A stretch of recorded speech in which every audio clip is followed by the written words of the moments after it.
Page number 423 पे आप लोग खोल लीजिए। पेज नंबर 423 से पढ़ेंगे आज। दूसरे एक चीज मैं आपको बताता चलूं, इन नोट्स के अंदर अगर कहीं भी स्टार बना हुआ हो, मतलब मैं नोट्स बना के दे रहा हूं आपको, अगर कहीं भी स्टार यानी कि सितारा बनाया हुआ है मैंने, तो स्टार का मतलब ये होता है कि वो जो जिस जगह स्टार बना हुआ है उसकी बराबर में जो भी लिखा हुआ है, जो भी पॉइंट है, वो पहले पूछा हुआ है, किसी ना किसी परीक्षा में पहले वो पूछा हुआ है, इसलिए मैं वहां पे स्टार बना देता हूं। तो जहां भी स्टार हो, या तो बहुत ज्यादा इंपॉर्टेंट कोई पॉइंट हो वहां स्टार बनाऊंगा, नहीं तो ज्यादातर मैं स्टार वहां बनाता हूं जहां पर वो पॉइंट कभी ना कभी कहीं ना कहीं किसी यूनानी की परीक्षा में पूछा गया हो, तो उस हिसाब से वो बहुत इंपॉर्टेंट हो जाता है। तो जहां स्टार बना हुआ हो आप लोग थोड़ा सा वहां ठहर करके रुक करके चला करें। कल हमने पढ़ा था हुम्मा योमिया। समरकंदी ने क्या कहा है? समरकंदी ने कहा है जो बुखार होते हैं वो तीन तरह के होते हैं। जो क्लासिफिकेशन समरकंदी ने किया है, हुम्मा योमिया यानी कि एक दो रोज एक दो दिन आने वाला बुखार। जालिनूस ने कहा है कि ये इस बुखार की ज्यादा से ज्यादा मुद्दत जो है वो 6 दिन की होती है। उसके बाद हुम्मा खिल्तिया। खिल्त बोलते हैं खून को, बलगम को, सफरा को, सौदा को, इन सबको खिल्त बोलते हैं। और खिल्त जो है वो एक वचन है यानी कि सिंगुलर है। और प्लूरल यानी कि इसका बहुवचन होता है अखलात। ठीक है। अगर अलग अलग बोलेंगे खून को, बलगम को, सफरा को, सौदा को, तो ये खिल्त हुई सब अलग अलग। और अगर इनको पूरे को एक बोले तो इनको अखलात बोलते हैं। तो हुम्मा खिल्तिया जो है उसको हुम्मा अफूनिया भी कहते हैं, क्योंकि ये जो है एक्चुअली जो खिल्त होता है उसके अंदर होता है। और उसके अंदर जब होता है तो कहीं ना कहीं बहुत ज्यादा बिगाड़ आता है, एक तरह की बहुत ज्यादा उफुनत पैदा होती है। इसीलिए हुम्मा खिल्तिया को, यानी ऐसा बुखार जिसके अंदर खिलतें जो है प्रभावित होती हों, उसको हुम्मा उफूनिया या उफूनिया कहते हैं। एक होता है हुम्मा दिकिया। हुम्मा दिकिया को यूनानी में जो है ये माना गया है कि जो बुखार आ जाता है, उस बुखार के नतीजे में, यानी कि उस बुखार के बाद जो कॉम्प्लिकेशन या उस बुखार के साथ जो कॉम्प्लिकेशन आ जाते हैं उसको हुम्मा दिकिया कहते हैं यूनानी में।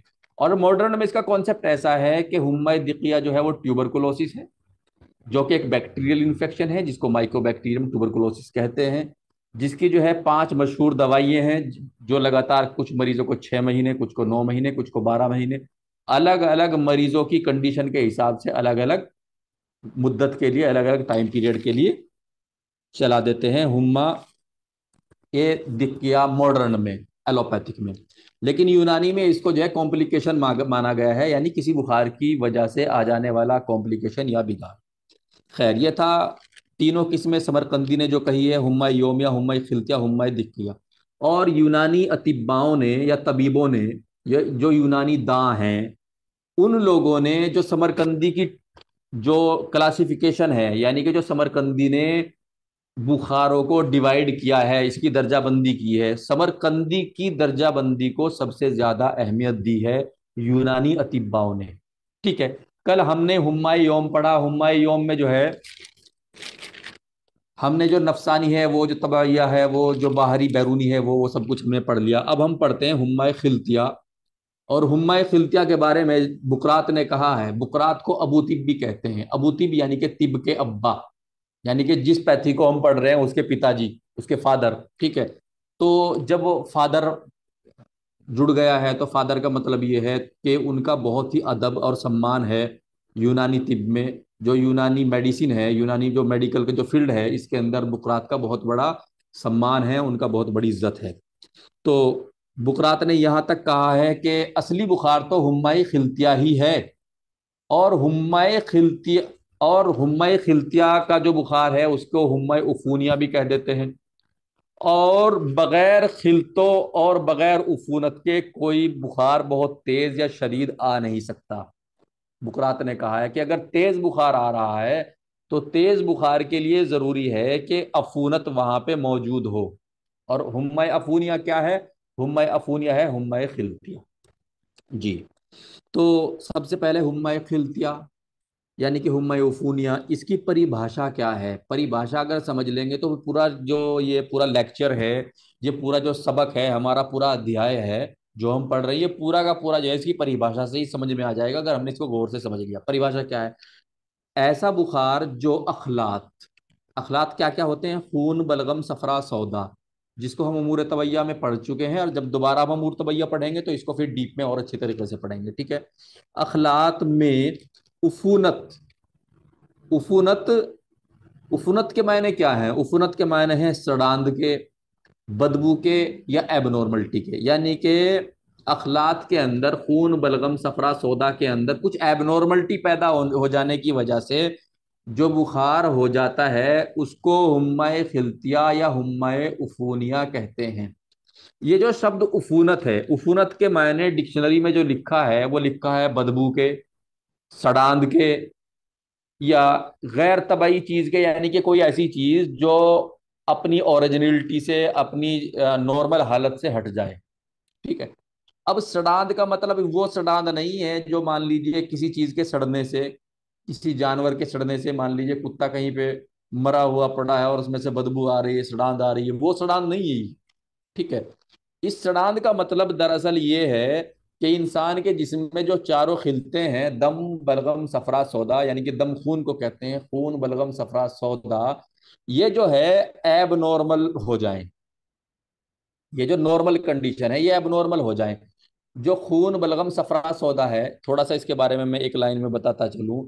ये जो इंसान की रगों में, नसों के अंदर जो खून दौड़ रहा होता है, इसके अंदर खून भी होता है, इसी खून के अंदर खून भी होता है, इसी खून के अंदर बलगम भी होता है, इसी खून के अंदर सफरा भी होता है, और इसी खून के अंदर सौदा भी होता है। ठीक है। जो बिल्कुल लाल रंग का होता है उसको खून बोल देते हैं। जो पीले रंग पे होता है थोड़ा थोड़ा, क्योंकि जब इसको किसी बर्तन में निकालते हैं खून को, तो इसमें थोड़ा कुछ पीलकपन का होता है, कुछ लाल होता है, कुछ काले रंग का होता है, कुछ हल्का हल्का सा होता है जिसमें बुलबुले से उठते हैं, सफेद रंग का होता है। जो बिल्कुल लाल रंग का दिखता है, अगर किसी किडनी ट्रे में निकाले ब्लड को, किडनी ट्रे में निकालते हैं सर्जरी के दौरान, तो उसमें जो बिल्कुल लाल दिखाई देगा वो खून है। जो गाद सी नीचे बैठ जाएगी, तलछट सी, वो सौदा है। जो ऊपर बुलबुले से पानी पानी सा आ जाएगा वो जो है बलगम है। और जो अंडे की जर्दी की जैसा, या अंडे के जैसा माना गया है उसको भी बलगम माना गया है। और जो पीला पीला सा आ जाता है वो सफरार। कुल मिला के खून ही है, जो रगों में हमारी खून है वही है। अब आप कहोगे सर आप किस तरह की बात बता रहे हो, आप इसको ऐसे समझ लीजिए। थोड़ा सा मैं समझाने के लिए मॉडर्न को, मॉडर्न का साथ ले रहा हूं। कैसे? मान लीजिए इंसान का खून है, ब्लड है। अब ब्लड के अंदर अंदर क्या है? प्लाज्मा भी है। प्लाज्मा एक तरीके का पानी होता है। ठीक है। यानी कि पानी जैसा, मैं पानी नहीं बोल रहा हूँ कि पानी होता है, पानी जैसा यानी कि एक लिक्विड है, एक रतूबत है। ठीक है। दूसरा क्या होता है? उसके अंदर आरबीसी होती है, यानी कि रेड ब्लड सेल्स, यानी कि लाल खून होता है। दूसरा क्या, तीसरा क्या होता है उसके अंदर? डब्ल्यूबीसी, यानी कि वाइट ब्लड सेल्स होती हैं। ठीक है। वाइट ब्लड सेल्स यानी कि सफेद खून। ठीक है। और तीसरी क्या होता है उसके अंदर? प्लेटलेट्स, जिसको हम थ्रोम्बोसाइट भी बोलते हैं, वो क्या होती है? पीली होती है। अब अगर हम ये देखें, आरबीसी लाल है, ठीक है, प्लाज्मा को हम बलगम मान लें, डब्ल्यूबीसी को भी हम बलगम मान लें, और प्लेटलेट्स को हम सफरा मान लें, और जो दूसरी चीज खून में मिल जाती है, मिनरल विनरल, उसको हम सौदा मान लें। तो सारी चीजें, मतलब ये है कि कॉन्सेप्ट जो है वो अलग अलग है यूनानी के और एलोपैथी के, लेकिन खून अलग अलग नहीं है। खून तो खून है। वो सन 6,000 साल पहले जब यूनानी की बुनियाद रखी जा रही थी, इंसान की रगों में जो खून दौड़ता था वो आज भी दौड़ रहा है, वही खून है आज भी। क्योंकि सन 6,000 साल पहले जो लोग थे, जो आज के टाइम में आदमी है, वो उन्हीं की तो नस्लें हैं। ठीक है। तो खून कल भी खून था, खून आज भी खून है। जबकि मॉडर्न एलोपैथिक इतनी तरक्की कर गई है, खून आज भी खून है। अब चाहे तो उसे डब्ल्यूबीसी, आरबीसी, प्लाज्मा, प्लेटलेट्स कह लो, और चाहे उसको जो है आप खून कह लीजिए, बलगम कह लीजिए, दम कह लीजिए, खून कह लीजिए, बलगम कह लीजिए, सफरा कह लीजिए, सौदा कह लीजिए। कॉन्सेप्ट कॉन्सेप्ट की, बात बात की, शब्दों शब्दों का फेर है, बाकी चीज एक ही है। ठीक है। तो ये जो खिलते हैं, जब इन खिलतों के अंदर अफूनत, यानी कि अफूनत का मतलब वो सड़ांध नहीं जो सड़े हुए खाने में, बसे बासी खाने में, या किसी मरे हुए जानवर, चूहे वगैरह में या कुत्ते वगैरह में, वो सड़ांध नहीं जिसकी वजह से नाक दबाना पड़ता है, बल्कि वो सड़ांध या वो अफूनत जो, जिसका मतलब है कि खून, बलगम, सफरा, सौदा एबनॉर्मल हो जाए। क्योंकि खून, बलगम, सफरा, सौदा ही की तो जरूरत है इंसान को। ताकि इंसान अपनी एक अच्छी जिंदगी जी सके, और जितने उसके सिस्टम्स हैं वो 11-12 जो 10-11-12 से जो सिस्टम्स है वो सारे कंटिन्यू काम करते रहें, और इंसान अपनी जरूरत का रोजाना का काम करता रहे, इंसान अपनी जिम्मेदारी अपनी ड्यूटी वो काम करता रहे, अपनी परिवार की जिम्मेदारी पूर्ति करते रहे, बाहर की जिम्मेदारियां पूर्ति करे, सामाजिक जो उसकी जिम्मेदारियां हैं उनको पूर्ति उनकी पूर्ति करता रहे। ठीक है, तो इन सब चीजों के लिए जरूरी है, क्या चीज जरूरी है कि इंसान के अंदर खून सही हो। और खून में क्या क्या चीजें हैं? खून के अंदर खून है, बलगम है, सफरा है, सौदा है। खून के अंदर खून क्यों कह रहा हूं मैं? क्योंकि जो खून के अंदर लाल हिस्सा है उसको मैं खून बोल रहा हूं। तो जब इनमें से कोई भी चीज एबनॉर्मल हो जाए, कोई एक चीज एबनॉर्मल हो जाए, ठीक है, या कोई एक खिलते एबनॉर्मल हो जाए, या एक से ज्यादा खिलते एबनॉर्मल हो जाएं, तो उसको अफूनत बोल देते हैं। ठीक है, डिक्शनरी में तो बदबू लिखा हुआ है, सड़ांध लिखा हुआ है, डिक्शनरी को छोड़ दीजिए। यहाँ पे जो है हम इस्तिलाही तौर से पढ़ रहे हैं, यानी कि टर्मिनोलॉजी के तौर से पढ़ रहे हैं, यानी कि हम तिब पढ़ रहे हैं यहाँ पे। यहाँ पे हम जो है, एक्चुअली यहाँ पे हम किसी भाषा को नहीं पढ़ रहे हैं, यहाँ पे हम एक फन को पढ़ रहे हैं। ठीक है, और तिब को यानी कि डॉक्टरी को, यूनानी स्ट्रीम की जो हमारी डॉक्टरी है हम उसको पढ़ रहे हैं। ठीक है, तो खिलतों के अंदर या किसी एक खिलत के अंदर जब अफूनत यानी कि एबनॉर्मलिटी हो जाए, तो उसी को हुम्मा अफूनिया या हुम्मा खिलतिया कहते हैं। इसको अगर समझ में आ गए तो पूरा हुम्मा अफूनिया और खिलतिया हमारी समझ में आ जाएगा। ठीक है, अब इस बुखार में उफूनत पैदा होती है, इसलिए हुम्मा खिलतिया को हुम्मा उफूनिया भी कहते हैं जी। इसको मैं बता चुका हूं। जिस जगह पर अब जो अगला वाला पॉइंट आ रहा है वो एग्जाम में पूछा हुआ है। जो पूछा हुआ, जो चीज पूछी हुई होती है ना, उसके बहुत चांस होते हैं कि वो आगे भी पूछ ली जाए। ठीक है, और ज्यादातर जो यूनानी में रिपीट होते हैं सवाल, तकरीबन तकरीबन कोई 70% जो है ना, 70% जो यूनानी में, मैं यूनानी की बात कर रहा हूँ, मॉडर्न की बात नहीं कर रहा हूँ, क्योंकि मॉडर्न तो इतना लंबा चौड़ा हिसाब है मॉडर्न का कि उसको कितना ही पढ़ लो। ठीक है, ऐसा नहीं है कि उसकी लिमिट नहीं, उसकी भी लिमिट्स है, लेकिन वो बहुत ही ज्यादा लंबा चौड़ा है मॉडर्न। ठीक है, लेकिन यूनानी में जो चीजें हैं ना, यूनानी में ये है कि तकरीबन तकरीबन जो क्वेश्चन जो सवाल होते हैं ना, तकरीबन तकरीबन 70 से 80% रिपीट होते हैं। 20% ऐसे सवाल होते हैं जो नए बन के आते हैं, नहीं तो 80% सवाल ऐसे होते हैं जो कि मतलब पुराने होते हैं। कोई 5 साल पहले पूछा हुआ, कोई 10 साल पहले पूछा हुआ, कोई 12 साल पूछे हुए, 15 साल पहले पूछा हुआ, कोई 5 साल, कोई 1 साल, कोई 2 साल। और कई सवाल, कई बार तो हमने ये तक देखा है कि इस साल भी दे दिया एग्जामिनर ने, उठा के अगले साल भी दे दिया। अब कोई नई यूनानी थोड़ी बनेगी कि भाई नई सवाल बनेंगे, यूनानी तो जो है वो है। ठीक है, और सवाल तो हर साल चाहिए एग्जामिनर को। मान लीजिए जैसे दूसरी परीक्षाएं हैं, AIPGT है, या BOMS के लिए परीक्षा है, या नर्सिंग यूनानी के लिए परीक्षाएं हैं, या बी फार्मा के लिए परीक्षा है, या डी फार्मा के लिए परीक्षा है, या एम फार्मा की जो भी है तो यूनानी ही। तो अलग अलग परीक्षाओं में जो सवाल पूछे जाते, तकरीबन 70 से 80% जो है वो सवाल रिपीट होते रहते हैं यूनानी में। और 20% कुछ सवाल ऐसे होते हैं कि एग्जामिनर जो है वो अपना जहन लगा करके नए सवाल बना लेता है कि चल भाई यहां से भी सवाल बन सकता है, निकाल लेता है। और इस चीज को जब तक आप नहीं समझोगे, जब तक कहीं ना कहीं कुछ कमजोरी रहेगी। यानी कि मेरा कहने का मतलब ये है कि अगर हम एग्जामिनर की तरह सोचें, हम ये सोचें कि अगर मान लीजिए कोई हमें कह दे कि पेपर बनाइए, तो फिर देखिए पेपर बनाइए, बड़ी जिम्मेदारी आ गई, तो फिर मैं सोचूंगा अरे ये पेपर में सवाल बना रहा हूं, कहीं ऐसा ना हो ये सवाल गलत बन जाए। तो ये जो चीज होती है, ये चीज हम अगर हमारे जहन के अंदर हो जाए तो ये चीज हमें एग्जाम हल करने में बहुत मदद करती है। ठीक है, तो मैं आपको क्या बोल रहा हूं, जहां पे स्टार हो वो इंपॉर्टेंट होता है। वो आया हुआ, या तो वो किसी परीक्षा में पूछा गया है कहीं पे भी, या तो किसी परीक्षा में यूनानी की किसी परीक्षा में या तो वो पूछा गया है, और या फिर वो बहुत ज्यादा इंपॉर्टेंट है, इसलिए मेरा स्टार बना होता है इसके ऊपर।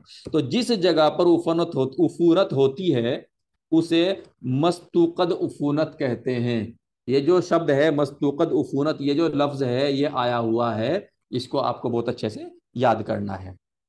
अब जो हुम्माए खिलतिया हैं, हुम्माए खिलतिया 4 तरह के हैं। क्यों 4 तरह के हैं? हुम्माए खिलतिया इसलिए 4 तरह के हैं क्योंकि खिलते ही चार। हुम्माए खिलतिया 4 क्यों हैं? हुम्माए खिलतिया 4 इसलिए हैं, या हुम्माए उफूनिया 4 इसलिए हैं क्योंकि खिलते ही 4 हैं।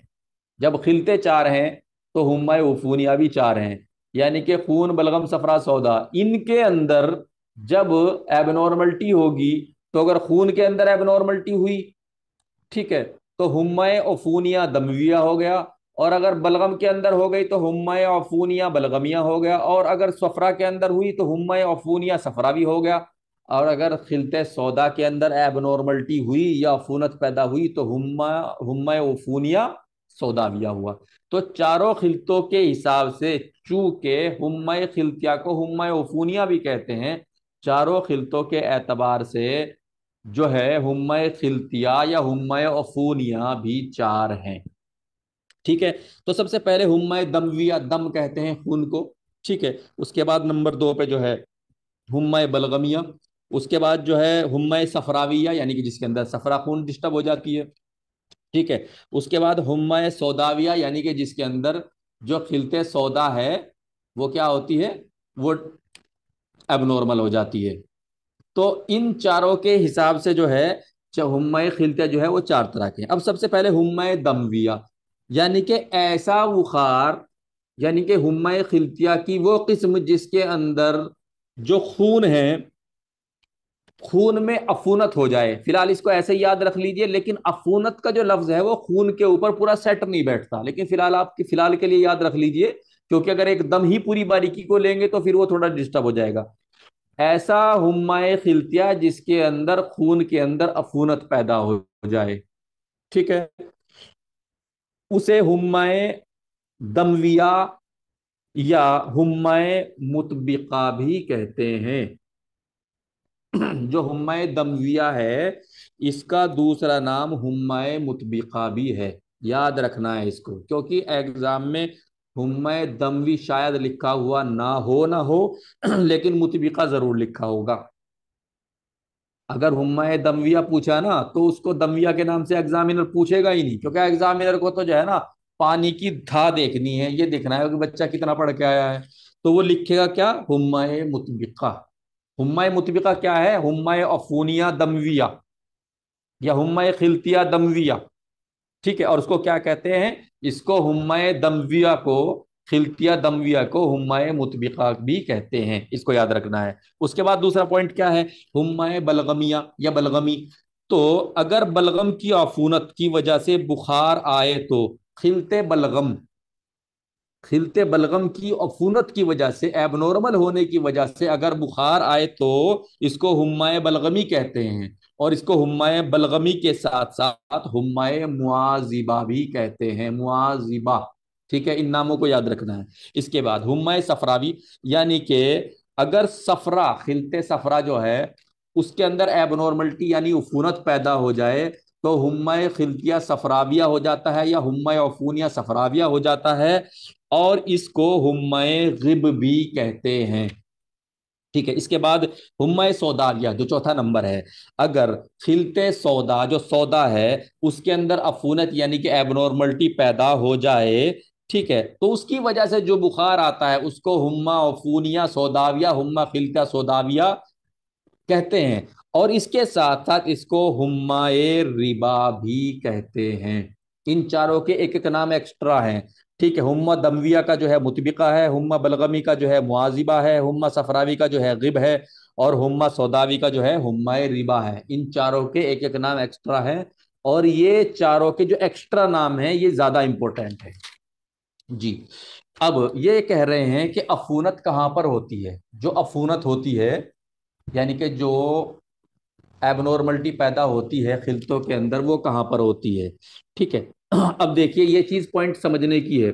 मैं परसों के लेक्चर में मैंने एक चीज बताई थी, लिखवाई थी, कि मसीही ने ये कहा है, इब्ने सीना जो बहुत बड़े तबीब हुए हैं, बहुत बड़े फलसफी हुए हैं, जिन्होंने अल कानून लिखी है, उनके उस्ताद हैं मसीही। मसीही ने कहा है कि जो इंसान के जिस्म में रतूबत, रतूबत कहते हैं बहने वाली चीज को, यानी कि लिक्विड को, ठीक है, यानी कि द्रव को, यानी कि जो इंसान के जिस्म में लिक्विड है वो तीन प्रकार के मिलते हैं। नंबर एक क्या मिलता है, रतूबत उरूकिया। उरूक, उरूक कहते हैं वेसल्स को, नसों को, चाहे वो नस आर्टरी हो चाहे वो नस जो है वेंस हो। ठीक है।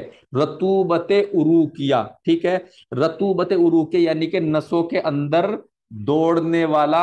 अब नसों के अंदर क्या दौड़ता है? नसों के अंदर खिलते दौड़ती है, खून बलगम सफरा सौदा, यानी कि एक तरीके से खून ही दौड़ता है।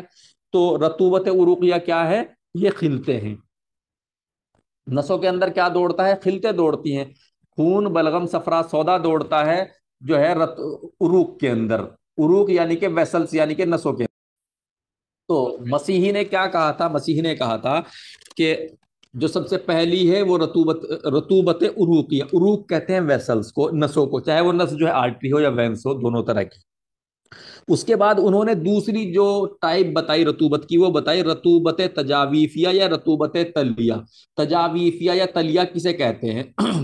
उरूक के बाहर, यानी कि वेसल्स, यानी कि नसों के बाहर, नसों के बाहर जितनी भी लिक्विड रतूबत द्रव हैं, चाहे वो पेट की म्यूकस मेम्ब्रेन है, ठीक है, या कहीं भी जितनी जितनी भी इंसान के अंदर खाली जगह है, जैसे मसाना हुआ, पेट हुआ, इंटेस्टाइन हुआ, ठीक है, इनके अंदर जितनी भी लिक्विड हैं, बहने वाली चीजें हैं, उनको रतूबत तजावीफ, तजावीफ कैविटी को बोलते हैं। कैविटी के अंदर जितनी भी, मतलब एक तरीके से लिक्विड होते हैं कैविटी के अंदर, खाली जगह के अंदर, इंसान का पेट खाली होता है, आंतें खाली होती हैं, ठीक है, मसाना खाली होता है। तो इनके अंदर जितनी, इनके अंदर यानी कि नस से बाहर, नसों से बाहर, उरूक यानी वेसल से बाहर जितने भी लिक्विड हैं, वो सब के सब तजावीफ या रतूबत तलिया कहलाते हैं। इसके साथ साथ उन्होंने, मसीही ने जो तीसरी टाइप बताई वो कौन सी बताई? देख लीजिए, मांस का मान लीजिए एक टुकड़ा है, एक मांस का टुकड़ा है। मांस का टुकड़ा क्या है? वो टिश्यूज तो है, टिश्यूज है, ऊतक है, ठीक है। अब अगर उसको काटा जाए और बिल्कुल इतना बारीक काटा जाए, इतना बारीक काटा जाए कि उसको हम नंगी आंख से ना देखें, तो क्या होगा? सेल्स, बॉडी की यूनिट क्या है? एनाटॉमिकली अगर हम बॉडी को डिवाइड करें, तो इंसान का जो सबसे इंसान का या किसी भी जीवधारी का जो सबसे छोटा छोटा हिस्सा होता है, जिसको आगे डिवाइड नहीं कर सकते, जिसको आगे काट नहीं सकते, वो क्या है? सेल, जिसको हिंदी में बोलते हैं कोशिका। यानी कि जितने भी इंसान जानवर हैं, सब किससे मिलकर के बने हैं? कोशिकाओं से मिलकर के बने हैं। और कोशिका जो है वो एंड प्रोडक्ट है, वो सबसे आखिर की चीज है जिसको आगे काटा नहीं जा सकता, ठीक है। यानी कि सारे जो जितने भी जीव जंतु हैं, जिनमें इंसान भी है, ठीक है, वो सब के सब किससे बने हैं? कोशिकाओं से बने हैं, सेल से बने हैं। तो जो कोशिका होती है, जब आपने कोशिका 8वीं क्लास से आपने पढ़नी शुरू कर दी वो कोशिका, तो कोशिका के अंदर भी एक लिक्विड होता है, एक फ्लूइड होता है, उसको बोलते हैं साइटोप्लाज्म, ठीक है। तो जो साइटोप्लाज्म है, अब साइटोप्लाज्म कहाँ होगा? साइटोप्लाज्म आदमी के पूरे मांसपेशियों में, हर जगह जहां मांस है। यानी कि मांस क्या हुआ? एक तरीके से ऑर्गन हुआ, और ऑर्गन के बाद क्या हुआ? उसको टिश्यू में बदल दिया, और टिश्यू आगे किस चीज में बदलेगी? सेल्स में बदलेगी। तो जो सेल्स हैं, सेल्स के अंदर जो लिक्विड होता है, ठीक है, उसको क्या बोलते हैं? साइटोप्लाज्म। साइटोप्लाज्म में क्या होता है? न्यूक्लियस होता है, माइटोकॉन्ड्रिया होता है, गोल्गी बॉडी होती है। ये सब चीजें आप पढ़, ये सब चीजें आप पढ़ चुके हैं, ठीक है। गोल्जी अपरेटस होता है। ये सब के सब किस में होता है? साइटोप्लाज्म में तैर रहे होते हैं एक सेल के अंदर, एक कोशिका के अंदर। तो वो जो साइटोप्लाज्म है, उसको भी एक रतूबत माना है मसीही ने, और उसको तीसरे नंबर पे रखा है। जो कोशिका के अंदर, सेल के अंदर जो रतूबत होती है, जो लिक्विड होता है, उसका उसको क्या बोला है? रतूबत जौहरिया बोला है, रतूबत उनसुरिया बोला है, रतूबत उस्तुकुसिया बोला है, या रतूबत गरीजिया बोला है। ये चारों नाम साइटोप्लाज्म के हैं। अब तीन प्रकार के लिक्विड हो गए, लिक्विड हो गए इंसान के जिस्म में। पहला जो जो नसों के अंदर दौड़ रहा है, यानी कि खून। खून के अंदर चार चीजें हैं: खून बलगम सफरा सौदा। दूसरी दूसरी जो इंसान के जिस्म में, वो फ्लूइड जो इंसान के जिस्म में कैविटीज में है, नसों से बाहर है, ठीक है, जैसे कि म्यूकस हो गया, ठीक है। ये सारी चीजें जो जितनी भी है, जहां जहां भी है, ये सारी किस में आती हैं? रतूबत तजावीफ। क्योंकि तजावीफ बोलते हैं कैविटी को, खाली जगह को, होलो पार्ट को, जैसे कि पेट हुआ, आते हुई, मसाना हुआ, और गुर्दे का कुछ हिस्सा हुआ, और यूरेटर हुआ, वो सारी चीजें। तो इनको क्या बोला था? रतूबत तजावीफ, जो इन खाली जगहों, और इसको रतूबत तजावीफ के साथ रतूबत तलिया भी बोलते हैं। अब इसको हमें दोबारा समझना है। रतूबत उरूकिया जो नसों में हो, यानी कि खिल्त। रतूबत तजावीफ या रतूबत तलिया वो जो नसों के बाहर हो और खाली खाली जगहों पर हो, ठीक है, पेट वगैरह में कहीं भी। और रतूबत जौहरिया उनसुरिया उस्तकुसिया, गरीजिया, ये चार नाम है। और ये साइटोप्लाज्म को बोलते हैं, जो सेल्स के अंदर होता है। और ये जो डिवाइड किया था रतूबतों को, यानी कि जो लिक्विड इंसान के अंदर है, चूंकि इंसान के अंदर जो है ना तकरीबन तकरीबन 70% के आसपास पानी बताते हैं। तो ये जो रतूबतें हैं, ये जो लिक्विड है, ये जो द्रव है, इनको तीन हिस्सों में मसीही ने डिवाइड किया था। और उसका तरीका ये है। इसको मैं आपको क्यों इतनी मगजमारी कर रहा हूं, मैं इसलिए आपसे इस टॉपिक पे बात कर रहा हूं, क्योंकि बुखार आने की वजह में ये तीनों रतूबतें कहीं ना कहीं शामिल होती हैं। ठीक है। बुखार आने की वजहों में इनका कहीं ना कहीं ये मुतासिर होती है, प्रभावित होती हैं। इसलिए इन चीजों को इतना जोर लगा करके जोरदार तरीके से समझाया जा रहा है। अब अफूनत कहां पर होती है? अफूनत यानी कि एबनॉर्मलिटी कहां पे आती है? देखिए, अगर अफूनत उरूक यानी कि वेसल्स के अंदर है, तो उरूक के अंदर चूंकि अखलात खून, बलगम, सफरा और सोदा है। अगर अफूनत जो है, ध्यान देने की बात है, अगर अफूनत अफूनत को आप एक बार के ये मान इन्फेक्शन मान लीजिए आप। इन्फेक्शन, हालांकि यूनानी में इन्फेक्शन वो दूसरी तरीके से है। यूनानी में इन्फेक्शन का मतलब ये है कि इंसान के जिस्म में कोई जिस्म गरीब, यानी कि कोई ऐसी एबनॉर्मल चीज घुस जाए जो अंदर जो है बेकारी पैदा कर दे, कुछ गड़बड़ी कर दे, वहां इन्फेक्शन का कॉन्सेप्ट ऐसे है। और यहाँ मॉडर्न में इन्फेक्शन का कॉन्सेप्ट कैसे है कि कोई प्रोटोजोआ, कोई बैक्टीरिया, कोई वायरस घुस गया और उसने बॉडी को एक तरीके से डिस्ट्रॉय करना शुरू कर दिया। ठीक है, या इस तरीके से है। लेकिन आप थोड़ा सा समझने के लिए मॉडर्न तरीके से समझ लीजिए। ठीक है, कि अगर अफूनत जो है, अगर इन्फेक्शन जो है, मैं इन्फेक्शन बोल रहा हूं, आपको इन्फेक्शन सिर्फ समझने के लिए बोलना है। अगर अफूनत उरूक के यानी कि नस के अंदर है, चाहे वो आर्टरी हो या वेन हो, तो आर्टरी के अंदर कौन है? आर्टरी के अंदर है खून, बलगम, सफरा, सौदा। एक तरीके से खून ही है, ये चारों इसके हिस्से हैं, खून, बलगम, सफरा, सौदा। तो अब आगे यहां से नई चीज शुरू होती है। अखलात रूह की सवारी होते हैं। ये चीज आई हुई है, मैं स्टार नहीं बना सका, कोई नहीं, मैं अब बना देता हूं, दोबारा भेज दूंगा इनको। अखलात रूह की सवारी होती है। रूह किसे कहते हैं? रूह आत्मा को बोलते हैं, रूह गर्मी को बोलते हैं, रूह जिंदगी को बोलते हैं। रूह वो टेम्परेचर है, वो हर एक जिंदा इंसान का जो होता है, क्योंकि जब इंसान के अंदर से रूह आत्मा निकल जाती है, तो फिर वो गर्म नहीं रहता, वो ठंडा हो जाता है। तो रूह जिंदगी है, रूह आत्मा है, रूह गर्मी है। आप इसको ऐसे समझ लीजिए ताकि समझने में आसानी हो। ठीक है। अब अख, अखलात रूह की सवारी होते हैं, यानी कि कहने का मतलब क्या, जो रूह है ना इंसान की, जो इंसान की रूह है, वो किसके ऊपर सवारी करती है? अखलात के ऊपर। यानी कि जो खून है, बलगम, सफरा, सौदा, इसको खून ही कहते हैं। ये इंसान की रगों में जो दौड़ रहा है, दिल से जो है पूरे जिस्म में गया, फिर वापस आया, फिर पूरे जिस्म में गया, फिर वापस आया। तो जो रूह है ना, रूह इंसान की आत्मा ही समझ लीजिए आप, या गर्मी समझ लीजिए, जो इंसान का नॉर्मल टेम्प, वो उस खून के ऊपर लद के चलता है, बैठ के चलता है। जैसे कि हम बस में जाते, तो बस हमारी क्या होती है? सवारी। हम कहीं जा रहे हैं, तो बस क्या है? हमारी सवारी है। इसी तरीके से जो खून है, वो रूह की सवारी है। यानी कि जो गर्मी है, वो या आत्मा है, या रूह है, या जिंदगी है, वो उसके ऊपर, खून के ऊपर बैठ करके चलती है। अब मेरी बात सुन लीजिए। अगर खून यानी कि खून के जो घटक है, क्या? खून, बलगम, सफरा, सोदा, उसके अंदर इन्फेक्शन यानी क्या? खूनत हो रही है, और रूह जो है उसके ऊपर बैठ के चल रही है। और जिसके ऊपर बैठ के चल रही है उसके अंदर अफूनत यानी कि एबनॉर्मलिटी है, तो रूह के अंदर भी एबनॉर्मलिटी आएगी, क्योंकि वो मिलके चल रही है ना, उसके ऊपर बैठ के चल रही, पूरे जिस्म में घूम रही है ना रूह। खून, बलगम, सफरा, सौदा क्या, और उनमें से कोई चीज एबनॉर्मल हो गई। तो जब एबनॉर्मल चीज के साथ मिलकर के, एबनॉर्मल खून के साथ मिलकर के रूह दौड़ेगी जिस्म के अंदर, क्योंकि रूह तो दौड़ती ही खून के ऊपर है, दम, बलगम, सफरा, सौदा के अंदर। तो खून जो रूह है, वो भी एबनॉर्मल हो जाएगी, वो भी कहीं ना कहीं मुतासिर होगी, वो भी कहीं ना कहीं प्रभावित होगी। वो प्रभावित हुए बिना नहीं रह पाएगी।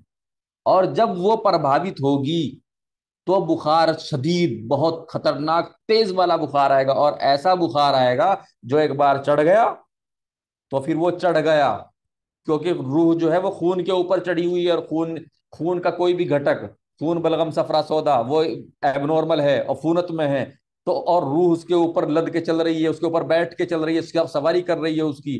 तो जो जो बुखार आएगा वो इतना तेज आएगा कि वो एक बार चढ़ के जल्दी से उतरेगा नहीं, और जब तक मरीज को पूरा आराम नहीं होगा वो चढ़ा ही रहेगा। उसमें कोई मरीज को बीच में जो इंटरवल हो जाता है ना, वो नाम की चीज नहीं होगी।